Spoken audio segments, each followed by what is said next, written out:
Ok. Comme on peut voir, c'est un marque que le Rabbi a prononcé le 3 Shvat 1970, là chez Lamed, sur Parashat Vaïra. C'est un marque qui va nous expliquer un petit peu la spécificité de Aaron et de Moshe. L'écoute du Mamar, c'est Aaron, Moshe, et qu'on va le voir, c'est aussi la dimension de Torah et Tfila et tous les inanimes qu'on va découvrir au fur et à mesure du Mamar. Donc, on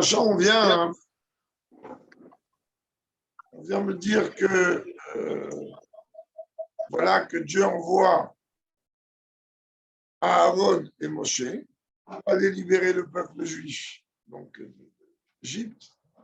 On voit que ces termes-là de Aaron et Moshe, Moshe et Aaron, sont utilisés deux fois seulement dans le désordre, dans les mots. Ou Aaron, Moshe, Israël, Dieu a demandé à Aaron et à Moshe d'aller faire sortir le peuple juif d'Égypte. Si je dois me dire, même des Parom, vers Mitzrayim, ceux qui vont parler à Paro, roi d'Égypte. Et lorsqu'on veut me parler, lorsqu'on veut me dire que c'est eux qui parlent là, Paro, là on dit Moshe et Aaron. Donc l'ordre est inversé. C'est un mamar qui est basé sur un mamar du Admorem Tsaï dans Torah Traim et du Tzemar Tzedek dans la Torah. Là-bas, il est dit que Madoua, la première question qui est posée,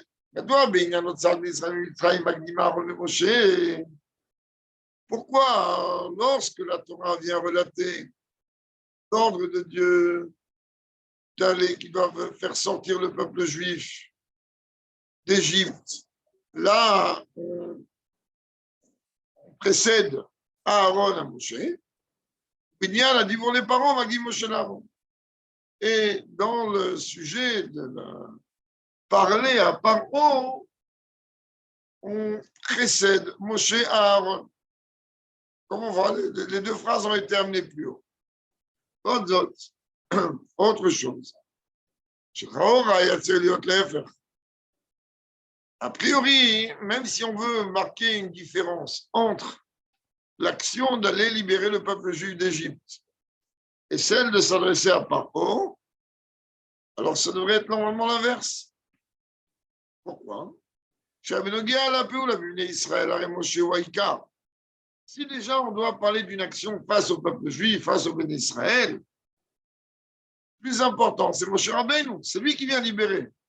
Et Moshe libère Israël, c'est lui qui vient parler au peuple juif, et c'est lui qui vient libérer le peuple juif. Donc normalement, on aurait dû le mettre lui en priorité.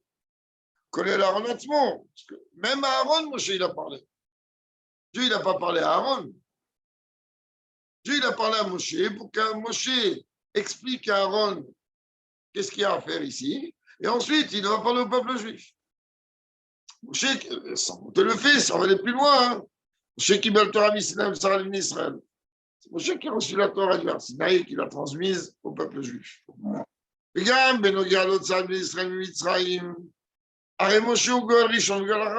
même si tu veux parler de la sortie effective du peuple juif d'Égypte, Moshe il est le premier libérateur, le dernier libérateur, c'est encore Moshe qui est en priorité. Sauf à Shelial Mitzrayim, on dit Moshe Dafka. Vu que la conclusion de tout le sujet de la sortie d'Égypte, c'est très bien que la sortie d'Égypte, elle a démarré avec les 10 plaies, mais elle s'est conclue pas avec la sortie d'Égypte, avec l'ouverture de la mer Rouge. Là, c'est une sortie définitive. Parce que tant qu'il n'y avait pas eu l'ouverture de la mer Rouge et que les Égyptiens n'ont pas été noyés, il y a encore un risque. La preuve, c'est que Paro les a poursuivis. Et le Rabbi rapporte ici le verset, On voit que lors de l'ouverture de la mer Rouge, Dieu demande à Moshe d'étendre son bâton, etc. Machéim Kevin a dit pour les parois, regardez pour y aller d'Aaron, qui Moshe est. Alors que lorsqu'on parle de parler à Paro, à celui qui a parlé, c'est Moshe, c'est Aaron, puisque Moshe a dit que lui, il avait des problèmes de prononciation. Pas de paix. Donc, a priori, lorsqu'on veut me parler, le verset veut me parler de la sortie d'Égypte, c'est-à-dire de l'action de Moshe face au peuple juif, alors là, on aurait dû mettre d'abord Moshe, qui est la priorité ici, après Aaron. Ou là, dit Aaron et Moshe, il y a un livre de parents. Et lorsque tu veux m'expliquer que Aaron et Moshe, ils ont parlé à Paro, ok, que là tu me mets Aaron avant Moshe. Parce que je comprends aisément que c'est Aaron qui a une priorité par rapport à la discussion avec le Paro. Mais là, c'est pas ce qui se passe.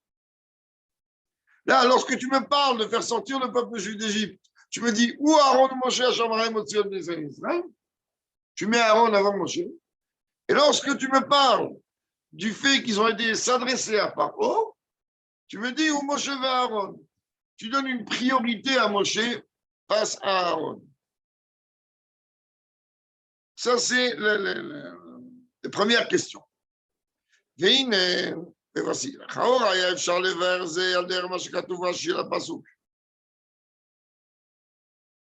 Rabbi dit, regarde, on va aller chercher le Chumash, donc Kiddushin. Là-bas, la Torah nous parle du respect du père et de la mère.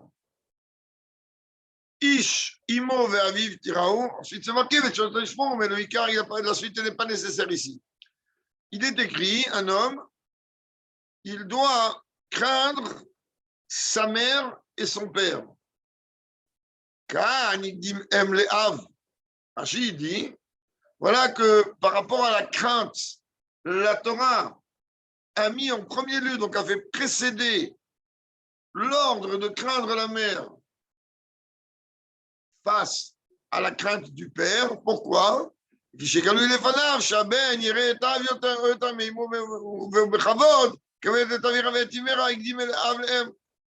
sait très bien que l'enfant, il va craindre automatiquement son père. Et l'enfant, il va respecter automatiquement sa mère.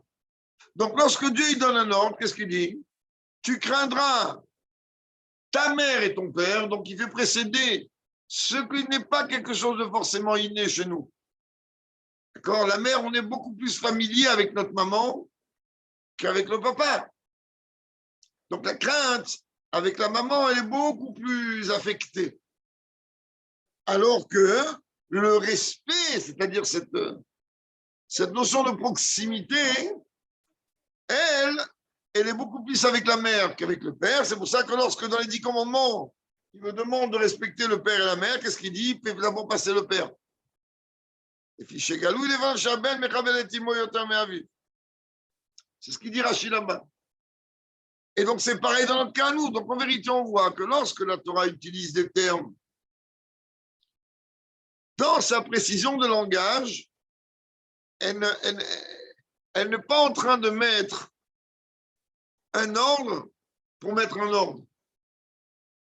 On voit bien ici l'exemple. Le Rabbi vient dire, comprends bien, puisqu'ici on a fait précéder la mère du père par rapport à la crainte, c'est parce que la Torah veut mettre l'accent qu'il faut, oui, craindre la mère. Et dans notre cas, le respect, oui, il faut respecter le père.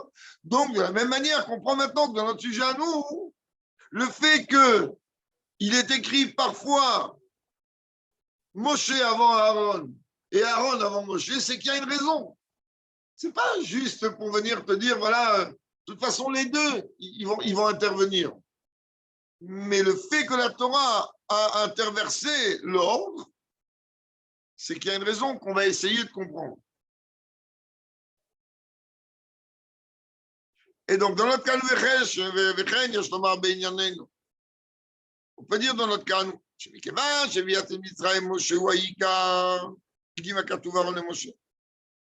étant donné que dans le sujet de la sortie d'Égypte, c'est-à-dire par rapport à la relation avec, dans la discussion de Moshe avec le peuple juif, alors qu'est-ce qu'il a, Moshe, il est le Icare, qu'est-ce qu'il a fait dans la sortie d'Égypte, c'est-à-dire dans les actions parlant avec Paro, alors il a donné Igdim à Katuv Aaron et Moshe, il a précédé Aaron et Moshe.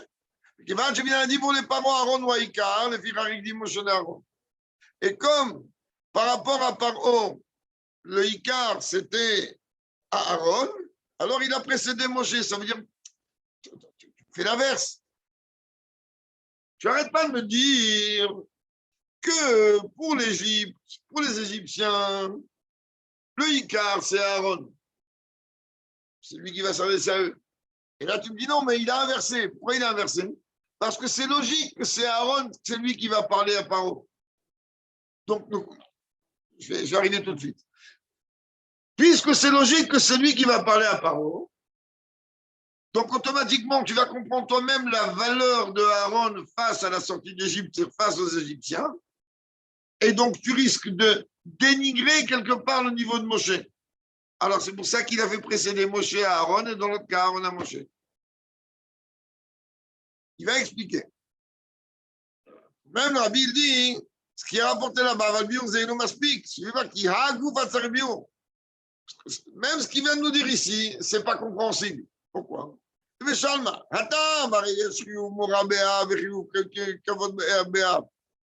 Quand tu prends l'exemple de Parashat Kiddushin, où on te parle là-bas du respect, de la crainte du père, de la mère, etc. Il y a une obligation de la Torah de craindre la mère et une obligation de la Torah de respecter le père. Et donc, automatiquement, le verset a fait précéder, devancer un sujet à l'autre.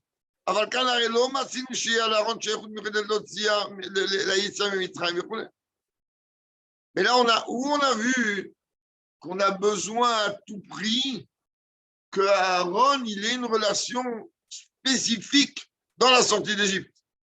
Et dans ce cas-là, pourquoi oui, la Torah a fait une différence? Pourquoi elle est devancée?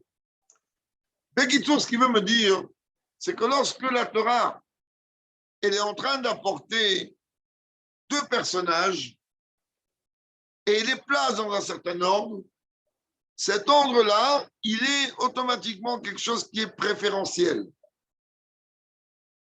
Ça veut dire que tu vas donner une préférence au premier que tu vas nommer ou décrire face au deuxième.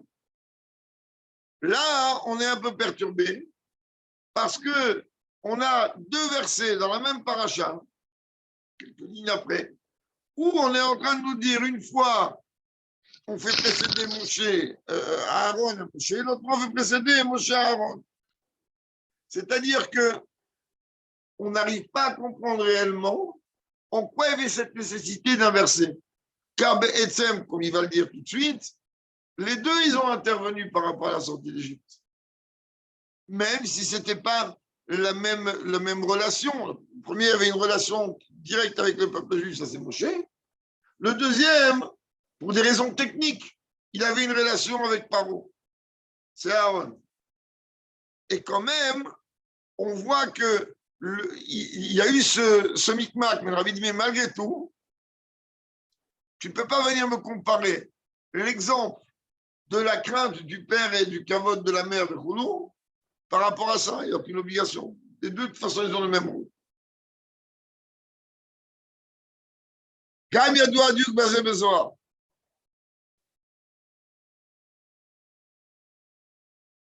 y a aussi une précision, c'est connu, une précision de langage dans le Zohar. Pas chez Katoub du fait qu'il est écrit ou Aaron ou Moshe. C'est lui, Aaron et Moshe. Et après, il est écrit ou Moshe et Aaron. C'est Moshe et Aaron. Quand c'est écrit la Shoniachid. Quand c'est écrit au singulier. Alors, il a dû dire, Aaron et Moshe. Qui est allé voir le peuple juif? Ils sont deux. Tu me parles au singulier. Et là, on est Moshe et Aaron, Nashon Rabim. Moshe Katoub, Hem Dabrim, Nashon Rabim. On voit même qu'après, c'est écrit, oui, Hem Dabrim. Ceux qui ont été parlés. Zohar, il dit, frère, je pense que c'est Goufa, mon gars, Moshe et Aaron, Hem Ben Dargot Raloukot. D'après là, tu comprends que oui, le fait qu'on intervertit les noms, c'est qu'on veut te parler de deux dimensions et de deux niveaux différents. כמובן, מה שכתוב רש"י, מה שאמר רש"י, שזה שמקדים אהרון למשה והוא לומר לך ששכונים כאחד. רש"י dit en vérité, même si ces deux notions différentes, alors les deux, ils sont en vérité au même niveau. Ils sont une seule et même chose. Comme on dit, David Amer, il dit Moshe ve Aaron bechronav, Shmuel bekorashim. C'est pour une autre raison, mais tu vois bien qu'on met Moshe et Aaron dans le même panier. Bien qu'Aaron y était le frère aîné. Mais d'une façon concrète, on est en train de parler de deux dimensions différentes, mais qui sont considérées comme une seule et même chose. Et donc, puisqu'on parle bel et bien de deux dimensions différentes, même si elles expriment la même chose, alors il aurait dû parler au pluriel. Hein? Pourquoi il dit dans les deux fois, il dit où? Pour qu'on comprenne ces questions qu'on vient de poser, alors le rabbi va nous dire ici maintenant, il y a besoin vraiment, qu'on comprenne un peu qu'est-ce que ces personnages représentent. Et là, on va comprendre plus vite.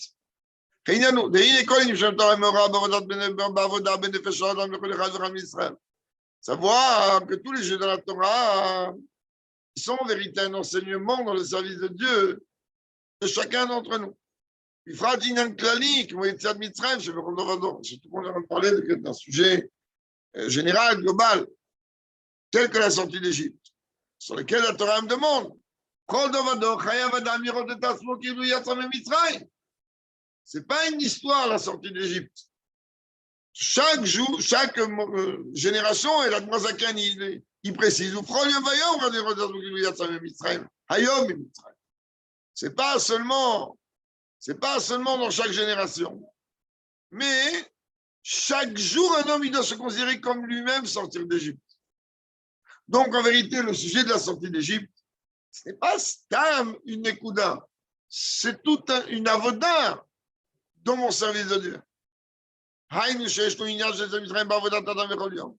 Ça veut dire qu'il y a ce sujet-là de la sortie d'Égypte dans le service de Dieu chaque jour.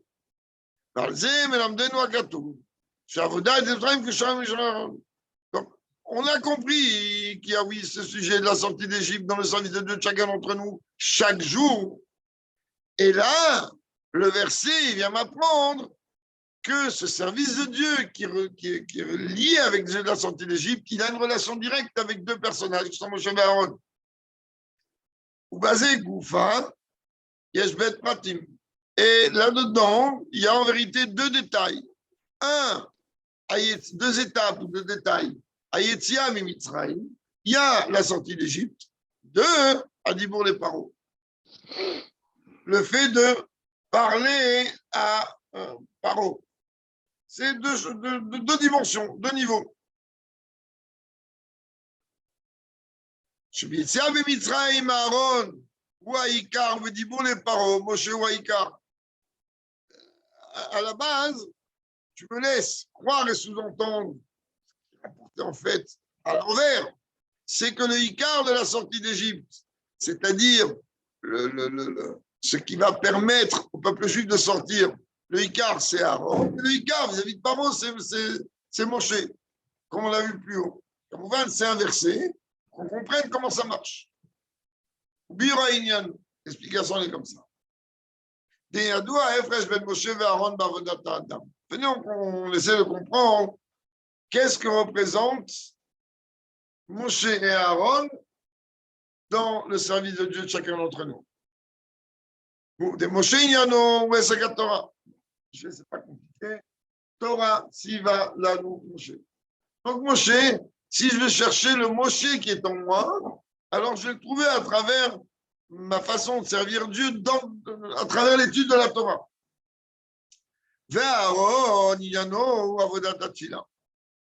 Alors que Aaron, lui, son travail essentiellement, la relation qu'il y a dans mon service de Dieu qui est comparé à Aaron, c'est la tfila. Pourquoi? Moshe Ikar ou la Torah, Moshe Katouf, le fait qu'on dit que le Ikar de Moshe c'est la Torah, qu'est-ce qu'il est écrit? Zichut Torah de Moshe Avdi. Souvenez-vous de la Torah de Moshe, mon serviteur, Torah Nikret Hashmo. Que la Torah, elle porte le nom de Moshe, Torah Tzivar de Moshe. Ve'Aaron, הרי עיקר עבודתו היא העלאת הנרות מן מתן למיילו. Et Aaron, il avait parmi son service de Dieu une spécificité très particulière, qui est celle d'allumer la menorah. Qu'est-ce qu'il devait faire des mèches? Les mèches, il devait les ériger de manière à ce qu'elles se tiennent droit du bas vers le haut. Comme c'est marqué, c'est lui qui devait élever les flammes. On a déjà expliqué que dans le menorah du Beth Amikdash, elle était composée de 7 branches et ça représente les 7 façons de pouvoir servir Dieu à travers les 7 midot et les 7 sphirot.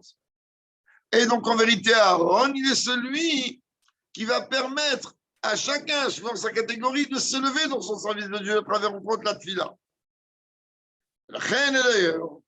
Nikra Aaron, Shushvina de Matronita. Aaron, il est appelé quoi? Il est appelé celui qui est au service de la reine. C'est en vérité celui qui permet au peuple juif de pouvoir s'élever. Donc, il va éveiller chez lui un sentiment, et automatiquement, ce qu'on appelle le réveil d'en bas, et automatiquement, alors, avec ça, on va s'élever comme les flammes qu'il élevait. Et c'est quoi? Élever les choses du bas vers le haut, c'est la tfila. Car la tfila, comme Rabbi le dit ici, c'est une écoute qui est largement connue.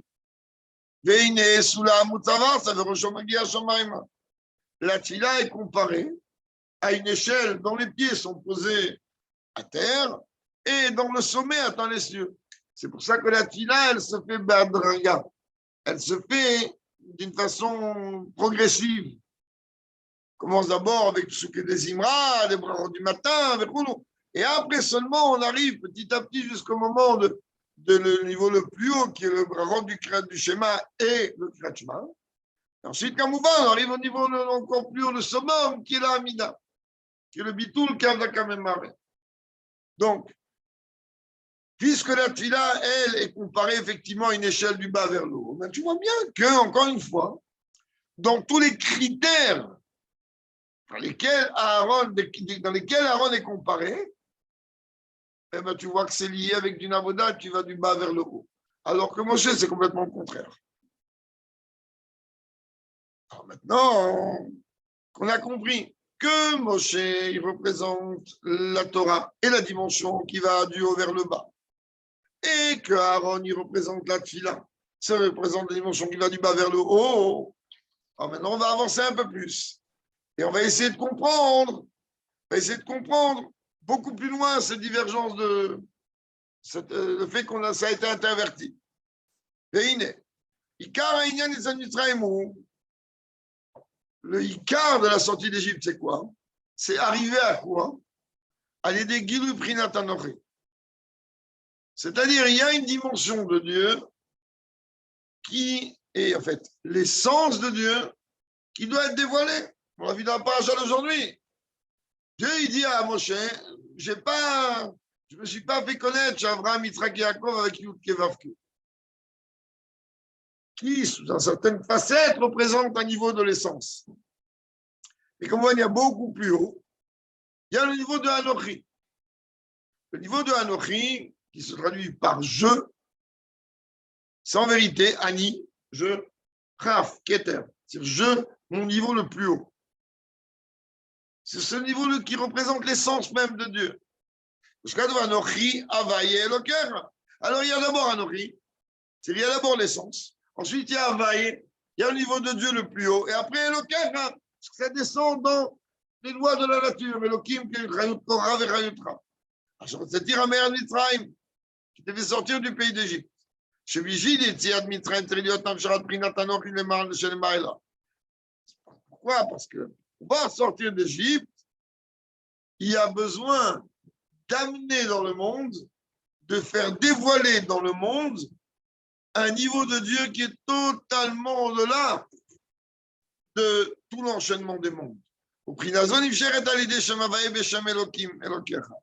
Et en vérité, tu prends ce niveau le plus haut, et qu'est-ce que tu en fais? À travers le nom de Dieu, Yud Kevavke, tu le fais descendre jusqu'au niveau d'Elohim, jusqu'à la dimension qui est liée avec la nature. Comme on dit dans la bracha, quand on dit bracha, qu'est-ce qu'on dit? Baruch ata Hashem Elokeinu. Baruch, c'est l'avril, tu fais descendre. Ata, c'est comme un ochi. Je ne peux pas te définir. C'est toi. C'est-à-dire quoi, toi? Pourquoi je ne m'appelle pas Jordan? Quoi, toi? Quand je dis toi, c'est toi avec ce que je connais de toi, ce que je sais de toi, ce que je ne connais pas de toi. C'est toi. Toi tel que tu es réellement. Même si je n'ai pas ces notions-là. Donc, en vérité, c'est exactement la même comparaison avec le niveau de Anochi. Mais ce niveau de toi, je vais le descendre comment? Baruch, attends, Hachem. Il faut que ça passe d'abord par les 4 mondes, Yud Kevavke. Et après, Elokeinu, ça descend dans Elohim, c'est la même valeur numérique que nature. Ça descend dans les lois de la nature ici. Elokecha, parce que Elokecha, Haïn, quand on regarde les lois du schéma dans Shulchan Aruch. Shulchan Aruch, il dit que lorsqu'on fait le schéma, on dit Hashem Elokeinu, Hashem Echad, c'est quoi la kavana qu'on doit avoir? Hashem Elokeinu, Kochacha vechayutcha. C'est quoi que Dieu, il est ton Dieu, il est ta force et ta vitalité. D'ailleurs, tu vois bien que le nom de Dieu Elohim, il tend vers un langage pluriel. Maman, c'est la chambre. Rabim, Katou, Katou, va avoir une identité. Comme de la même manière que Dieu, lorsqu'il a voulu créer l'homme, qu'est-ce qu'il a dit? Il a dit faisons. Le Midrash dit, comment tu dis faisons? Tu veux laisser croire que Dieu préserve, c'est pas toi tout seul, Dieu qui a créé l'homme, ni celui qui veut se tromper, qui vient et qui se trompe. Moi, je sais ce que je fais. Il n'y a que moi. Regardez là, j'ai pris dans ta et d'autres bêtes à votre de temps là. Ah, maintenant le rabbi dit comprend. Si tu peux arriver au niveau de faire descendre le niveau de Anochi, il y a besoin des 2 formes de service de Dieu. Il y a besoin de l'étude de la Torah et de la Tfila. Il y a besoin d'abord un réveil d'en bas. C'est-à-dire que le travail il se fait d'abord, c'est moi qui démarre les négociations, si on peut dire, avec Dieu. Et à partir du moment où c'est moi qui provoque ce dévoilement, ben c'est un réveil d'en bas qui va provoquer un réveil d'en haut. C'est la tfila. C'est quoi la tfila? La tfila, c'est que, comme on va le voir, en vérité, on est en train de demander à Dieu nos besoins. Ça veut dire que tu vas, toi, provoquer cette demande et Dieu, il va t'exaucer. Donc, c'est toi qui fais le travail d'abord. Et Garminami, ça ne suffit pas que ça. Et Garminia la Torah, il y a besoin aussi du jeu de la Torah. Il y a besoin de projeter les choses du haut vers le bas. Et la Torah,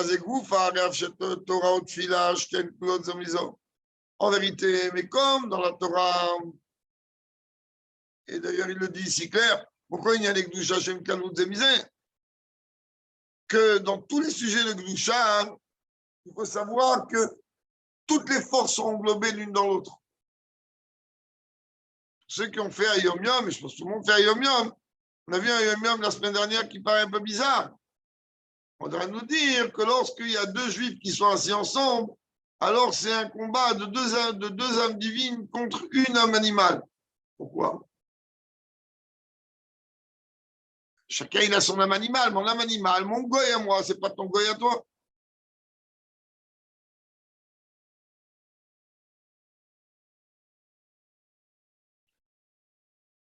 En vérité, la réponse elle est élémentaire. Dans la Gdusha, tout est englobé, il y a de la hardout. Donc c'est 2 âmes divines qui se donnent la main. Et l'âme animale, il ne peut pas voir comme ça. L'âme animale, elle dit, moi, je ne te connais pas. Chacun, il se débrouille tout seul, donc c'est une âme animale. Débrouille-toi, je connais, moi, ton animal, je ne connais pas. Dans la Gdusha, tout bit kalalut. On voit que dans la Torah, il y a aussi un jeu de tefila comme les Teinim. Le Teinim, c'est appelé une Torah. C'est tellement profond d'ailleurs que la majeure partie de la Kabbale, elle est tirée d'Afrique des Teinim.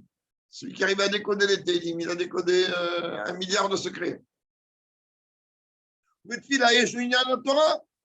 Et même dans la tefila, il y a des versets de Torah, des jeux de Torah. Ce qui est de Torah, c'est la tefila, c'est la Mishnayot, c'est le Koman, la Braïta, c'est une tefila. Je sais bien que dans la tefila, il y a oui, la Torah écrite, la Torah orale. Kol makom hareseder avoda ou she'atfila kodemet la Torah. Et quand même, on voit que dans l'ordre du service de Dieu, la tefila, elle précède l'étude de la Torah.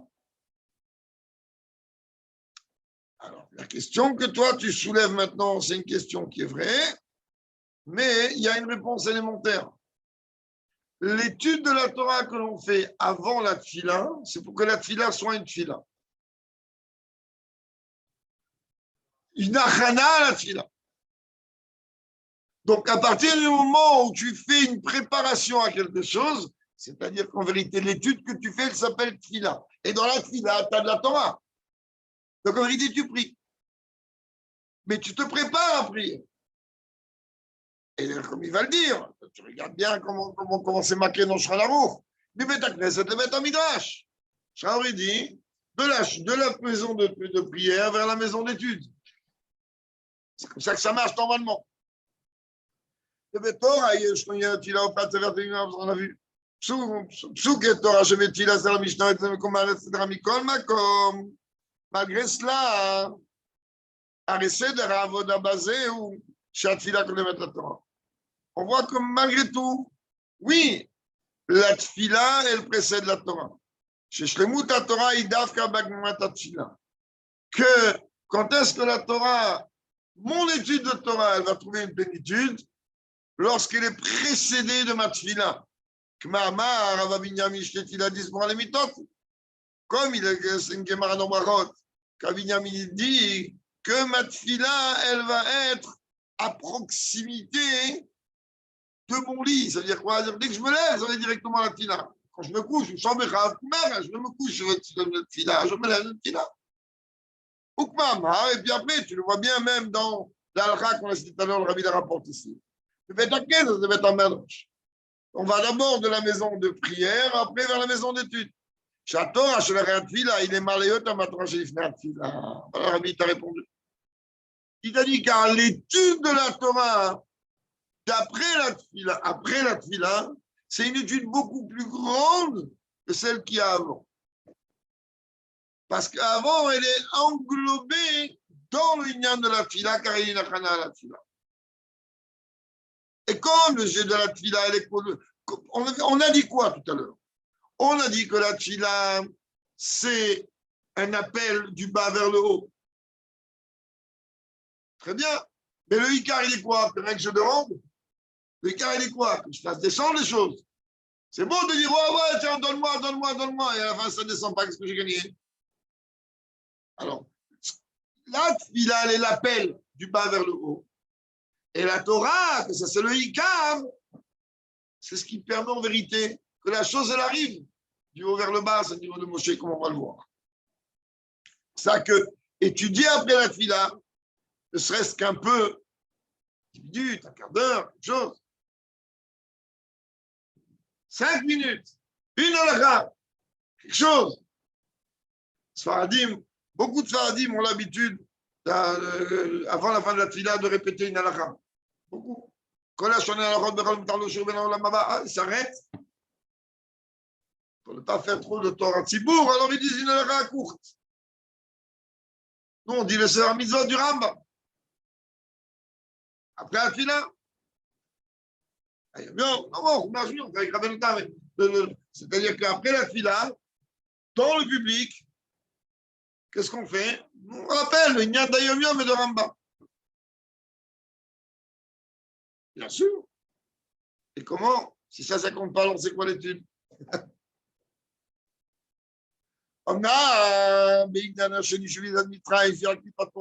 dans l'Égypte, Il n'y a pas seulement la libération du peuple juif. Ça, c'est une chose. Donc, là, il y a une priorité. Mais maintenant, il y a une deuxième priorité. C'est quoi? Il faut briser l'Égypte. Il faut briser Paro. Ce bonhomme, il arrive, il dit, je suis Dieu. Il dit, je me suis fait. Lio, Rivania, Sitani, moi, je me suis fait tout seul.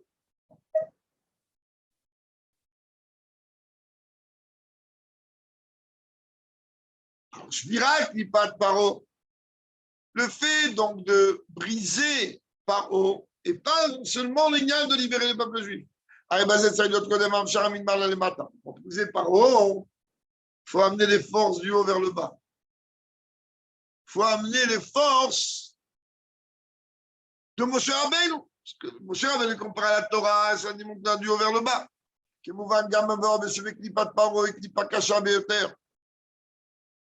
Comme on sait très bien, tu vois, j'aurais mieux fait de me taire, le Rabbi rapporte ici, que la clipa de Paro, c'est une clipa qui n'est pas plus dure. Je ne veux pas en mettre la Mitzrayim, Atani Magadol, Yora, qui est comparé au serpent géant, que lui, il est dans le Nil. Moshe Rabbeinu parlerait les parents. Moshe Rabbeinu, il a eu peur d'aller voir Paro. Tellement ça représente des forces négatives tellement grandes. Et il a fallu que Dieu va lui dire dans la paracha de Shabbat prochain, Bol Paro, ça ne veut pas dire va chez Paro, c'est viens, on va chez Paro ensemble. C'est-à-dire que oui, il va y avoir une force du haut vers le bas. Et après ça, il y a le travail du bas vers le haut, c'est relever dans sa divine et tout ce qu'il y a besoin de faire quand ils sont sortis d'Égypte. Où va Yuvan? Là, tu comprends, maintenant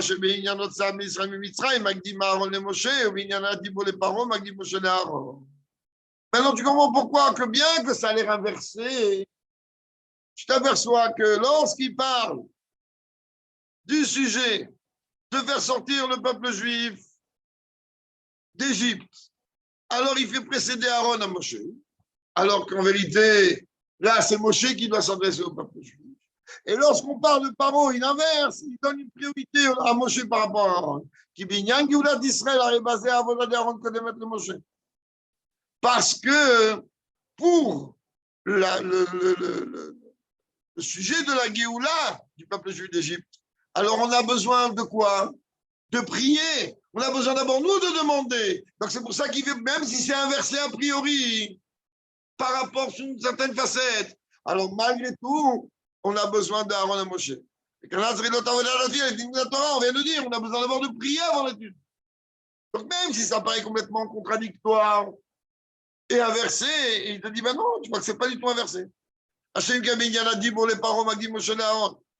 Alors que lorsqu'on aura de parler, d'expliquer qu'il va falloir faire parler à Paro, là on voit qu'il met avant Moshe et Aaron, qui vient sur la climat de Paro,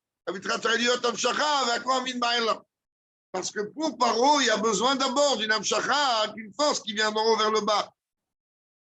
Moshe, Berakarazé, Charliot, il y a d'abord la force de Moshe qui va venir briser, et après seulement il peut y avoir le fait d'élever les étincelles divines, le travail de Aaron. Donc ça dépend comment tu te situes. Mais en vérité, ces deux formes de service de Dieu, on a besoin des deux.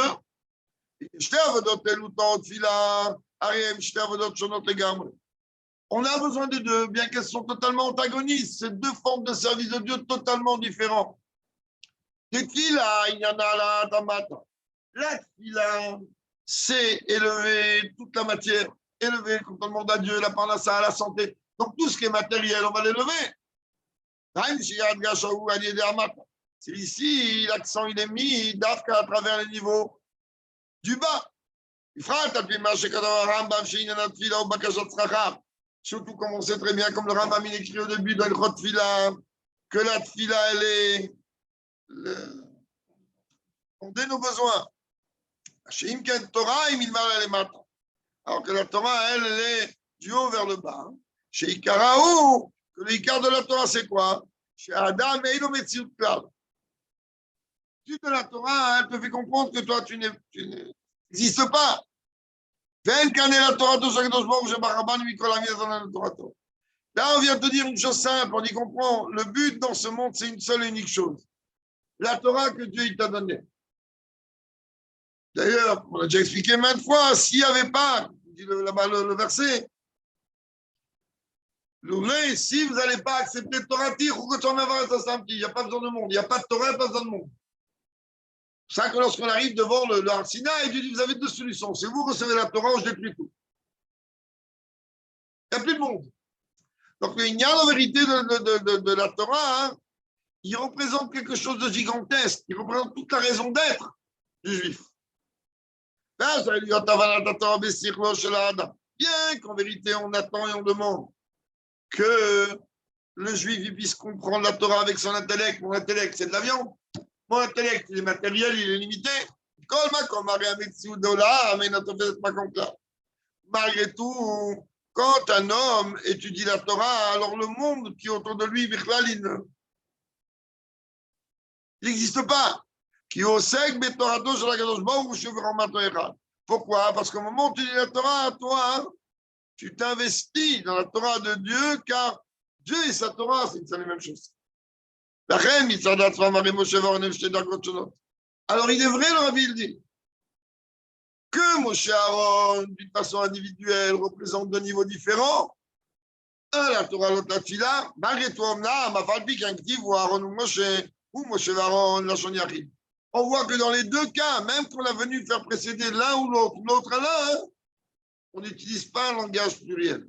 On utilise un langage singulier qui parce que dès qu'on dit ou ça veut dire lui, c'est impersonnel. C'est-à-dire, on est en train de parler des dimensions qui sont au-delà des deux. C'est-à-dire un stade où tout est au même niveau. Ou puis, il y a une explication du sujet comme ça. Dès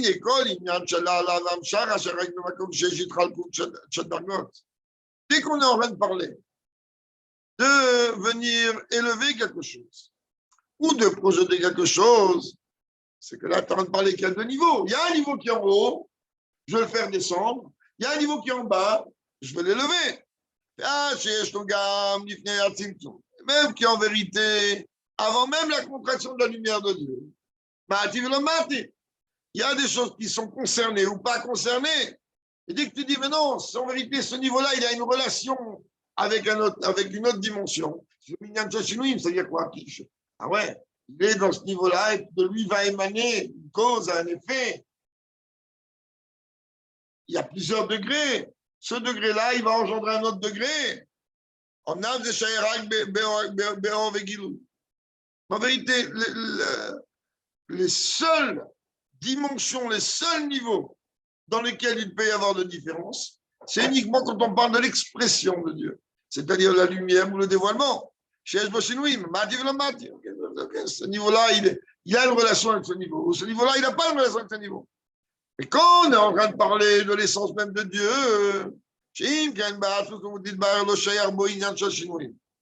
quand on est en train de parler de l'essence même de Dieu, alors ça n'a strictement rien à voir. Dieu, il ne change pas. Chez Dieu, élever ou faire descendre, c'est la même chose. Tout est contenu en lui. Chez lui, il n'y a pas de haut et de bas. C'est quand tu t'adresses à Dieu et que tu dis lui.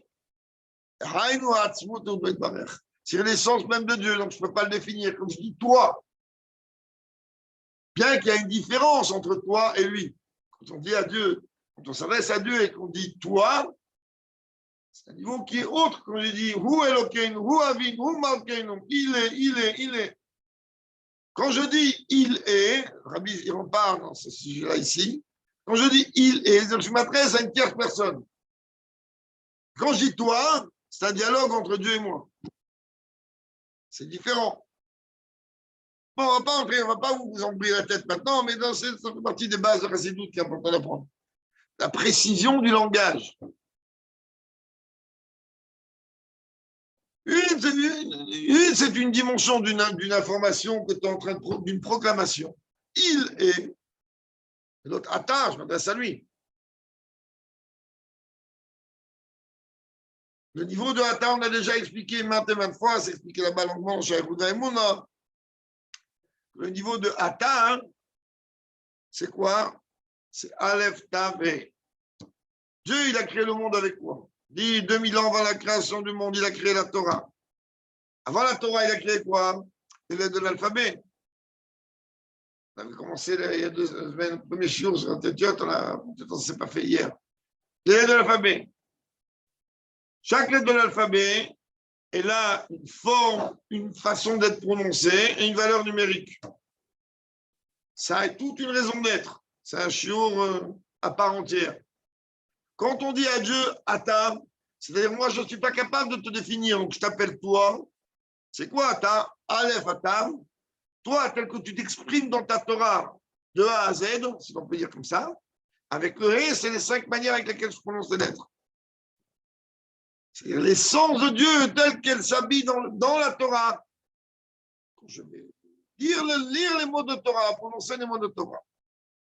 À ce stade-là, il n'y a pas d'Itrakout. Il n'y a pas de différents niveaux ou pas niveaux. Ça, il y a un niveau chez Dieu où il n'y a rien qui est différent de l'autre. L'obscurité, comme on dit, là, il a créé le jour ou la nuit, pour lui, c'est pareil. Aman et Mordechai, c'est pareil. Puisqu'il est totalement, c'est un niveau qui est totalement au-dessus. C'est l'essence de Dieu. Donc, lui, qu'est-ce que ça va? Bien que cette phrase, elle est très mal comprise, il faut la comprendre plus profondément, mais quand le prophète, il dit, tu crois quoi? Tu es un tzadik, tu lui as donné quoi à Dieu? Et si tu es le pire des rachats, tu lui as enlevé quoi à Dieu? Rien. C'est-à-dire, alors, ok, alors, je ne fais pas de Torah, je ne fais pas de mitzvot. C'est ce que je veux. Tu as compris. Il y a un niveau, oui, tu fais partie d'un système qui a été créé. Et à travers ce système-là, hein, oui, tes actions, elles ont une influence, et sur toi et sur tout le système. Mais n'oublie pas qu'il y a quand même des dimensions de Dieu, d'aucune commune mesure avec le système, dans lequel il n'y a pas une relation avec autre chose, il n'est que lui. Ata, toi, il n'y a que lui, il n'y a rien d'autre. Et on le dit le matin avant la tila. Atahu, on dit les deux. Pishenivra Olam, toi, tu es le même. Avant d'avoir créé le monde, pendant avoir créé le monde et après avoir créé le monde. C'est une notion que l'homme il est incapable de comprendre et de saisir. Parce que nous, on est limité. On a parlé maintes fois. C'est comme si tu veux attraper le présent. Le présent, il n'existe pas chez l'humain. Il n'existe que chez Dieu. Et Dieu, il n'est pas seulement présent, il est omniprésent. L'humain, il ne comprend pas. Chez nous, le temps que j'attrape, c'est déjà passé. Et le temps que je n'ai pas parlé, c'est futur. Je ne peux pas saisir le présent. Donc, il y a des dimensions qui sont complètement au-dessus. Alors, tu comprends que même avec le présent, je ne peux pas saisir que Dieu, il est les trois en même temps. Passé, présent et futur en même temps. Donc, chez lui, il n'y a pas de haut, de bas, dans lui. Inyano, et voilà que le sujet est comme ça. In et Yanoua, c'est connu. Moshe va, on a pris notre forme en bina. Que Moshe et Aaron sont comparés aux deux premiers niveaux de Sphirot. C'est-à-dire, dans les dimensions intellectuelles, alors ils sont comparés à Chochma et à Bina. Chochma représente le papa, donc la dimension masculine. C'est quoi masculine dans la Kabbalah, dans le Chassidut? C'est celui qui donne, celui qui transmet. La dimension féminine, c'est celle qui reçoit. Donc, Bina, elle reçoit de Chochma. Et c'est pour ça qu'on a dit que Aaron, lui, il est beaucoup plus au service de la reine, donc à la portée du peuple juif, que Moshe. Moshe, pourquoi tu crois qu'il demande à Dieu dans la paracha de la semaine dernière, la marota, la mazel, la mazel, shtartani? Pourquoi tu m'as envoyé? Pourquoi tu as fait du mal à ce peuple? Et Dieu, il a besoin de lui dire, mais écoute, Abraham, Israël, Jacob, ils n'ont rien dit. Et toi, tu commences à parler. Oh, il ne sait pas que Moshe demandait des comptes à Dieu. Étant donné que Moshe, c'est Chochma, Moshe, il a besoin de tout comprendre. Il ne met rien en doute. Mais lui, une information, elle doit être comprise dans sa tête. Quelqu'un que lui, il fait travailler sa tête, il ne fait pas travailler son cœur. C'est vrai que Dieu il nous demande à nous. La émouna, c'est quoi? Là où il y a la émouna, il n'y a pas la... Là où il y a la émouna, il va y avoir la chorma. Si j'ai la foi, ben voilà la sagesse, la compréhension. Si j'ai compris pourquoi j'ai la foi,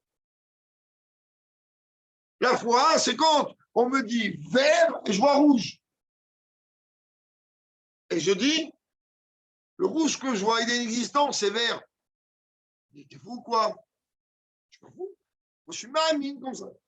Toute la raison d'être d'une neshama dans un corps, dans ce monde, c'est uniquement pour une chose. C'est la émouna. Dieu, il teste quoi? La émouna. Il te promet quelque chose, il te propose quelque chose, il te présente quelque chose, et qu'est-ce qu'il te donne? Totalement le contraire.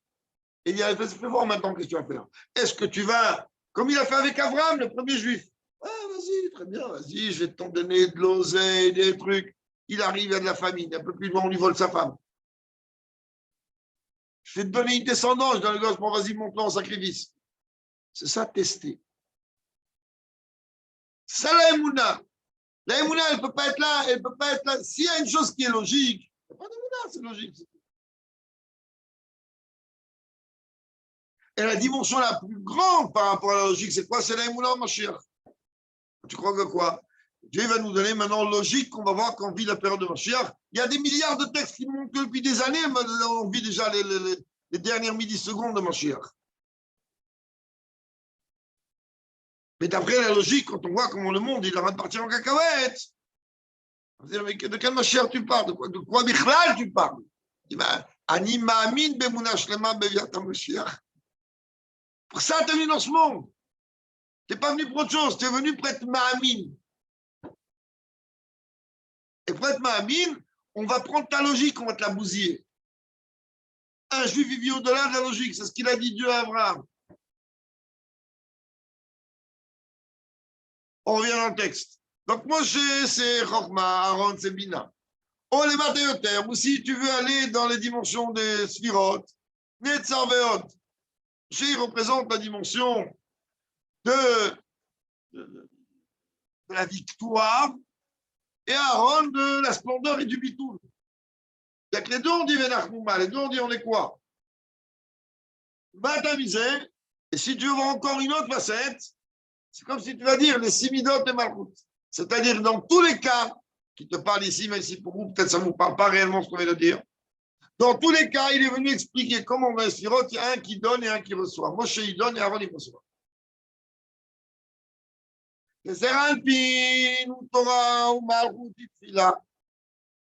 Car la dimension masculine, ce qu'on appelle Zer Anpin, ça c'est la Torah. Et le dernier niveau, Malchut, dimension féminine, Itfila, et vous Tfila, Mamar David va Anit Filati. Moi, ma Tfila, ça veut dire, il y a le Mechaberamu, Prinatuhu, c'est le Malamère, Prinataketa. Et qu'est-ce qui permet en vérité de faire la fusion entre les niveaux les plus hauts et les niveaux qui donnent et les niveaux qui reçoivent, ben, il faut les faire appel à un niveau qui est au-dessus de ça. Parce qu'a priori, celui qui donne, c'est un mouvement, et celui qui reçoit, c'est un autre mouvement. Et apparemment, c'est contraire. Ce qui permet de les unifier, c'est une dimension de là. C'est comme un mari et une femme. C'est deux dimensions totalement contraires. C'est ça la différence. Tiens, voilà, il rentre un peu. C'est la différence qu'il y a entre toi et lui. Quand je dis toi, c'est que tu es en face de moi. Non, non. Toi représente la dimension dévoilée. C'est une quelle la Esther à Montréal, quand je dis lui, c'est-à-dire qu'il est voilé de moi. Je vois bien qu'il y a encore une différence dans le langage.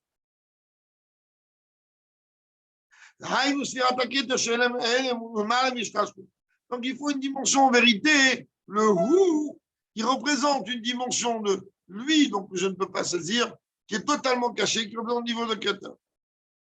Et ce niveau-là, il fait quoi? Il faut le Brinat Moshe et Aaron et Rabber Shneim. Ce niveau-là, qu'est-ce qu'il fait? Ben, il unifie les deux niveaux de Moshe et Aaron pour en faire un. Chez Youb et Itachdout, qui vont être unis, Aaron ou Moshe, Moshe et Aaron. Peu importe dans quel sens tu les prends. Même que tu vas mettre une priorité dans le langage sur Aaron ou sur Moshe ou vice-versa. Ça va se marquer quoi? Aaron ou Moshe, Moshe ve Aaron, il y a un vav, le vav achibour, que lui, c'est une jonction. Chez Nova va Mosif, chez Nova va Mafsik. Ce n'est pas un vav qui vient rajouter ou comment qui vient couper, au contraire, c'est un vav de la jonction. C'est où alors qu'est-ce que ça m'apprend aujourd'hui? Moshe, Aaron, Moshe. C'est où c'est en vérité, ça représente la globalité du service de Dieu, de l'homme dans ce monde. L'homme, il doit s'investir dans les deux dimensions de Torah et de Tfila. Que la Tfila, elle représente en vérité, qu'on est à l'heure, qui a quand même barré une annulation totale à Dieu. Et d'un autre côté, c'est ce qui me permet d'élever toute la matérialité, à commencer par moi-même, du bas vers le haut. La trima mirat moderni de Fanera, tu commences le matin, déjà tu dis moderni. Après tu dis les bras du matin, après tout ça, la fila. Donc quand tu t'es préparé, quand tu as commencé par ça, ben, tu vas aller automatiquement vers la fila. Vers l'étude de la Torah, pardon. Toi, tu as fait le travail du bas vers le haut. Donc tu vas projeter les choses vers le bas. Qu'en vérité, on attire tous les sujets jusqu'à ici-bas. Jusqu'à même que la Torah, en vérité, qu'est-ce qu'elle va faire? Elle va venir, même l'étude de la Torah que je vais étudier après, elle va avoir une influence sur ma tefila. J'aurais dit tefila en Torah, parce que si je veux savoir comment on prie, où je cherche, je serai à la roue quand c'est l'étude de la Torah. C'est mes vieux tagiula à prêter des colères. Et lorsque chacun d'entre nous, il sert Dieu dans ce sens, c'est-à-dire dans le sens où la tefila, elle va être comme il se doit. Alors, comme il a dit Alex tout à l'heure, il est clair que pour que la tefila soit comme il se doit, il y a besoin d'une préparation à la tefila. Et donc, la tefila va être comme il se doit. Ensuite, il va y avoir l'étude de la Torah. Et l'étude de la Torah, elle va même élever ma tefila elle-même. Car si je ne connais pas la route, quand est-ce que je peux parler? Quand est-ce que je peux, quand je dis parler, quand est-ce que je peux répondre Amen, bon marchement? Quand est-ce que je ne peux pas répondre Amen, bon marchement? Quand est-ce que je peux marquer un arrêt? Je ne peux pas marquer un arrêt. Toutes ces choses, c'est de l'étude de la Torah. Alors, automatiquement, quand ma tefila, elle va être comme il se doit, et ma Torah va être comme il se doit, alors automatiquement, on va s'aimer ta Géoula, pratique des Kodechaver. Maintenant, en vérité, la Géoula individuelle de chacun. Allié des ébats, Géoula, Kladit, et par ça, ça entraînera la Géoula globale. Pas d'ani, liv, et comme il dit là-bas, c'est marqué là-bas dans la Gemara, tout celui qui prie avec le minyan et tout là-bas, tout le seder là-bas, hein, qui donne la zdaka, c'est comme si Dieu dit, il m'a sauvé moi et mes enfants d'égoïsme. C'est-à-dire quoi, Dieu m'a sauvé, Dieu n'est pas en prison. Il est quelque part en prison, parce que tant qu'il n'y a pas la Géoula, alors automatiquement, l'autre, ça. Dieu, il est touché par ça. Parce que les attaques ont amené la Géoula, via Mashiach, ce que nous prend Mamesh, là, avec Mashiach à notre tête, d'une façon immédiate. Oui. Amen. Chazak Baruch Amazouz. Prime Théo.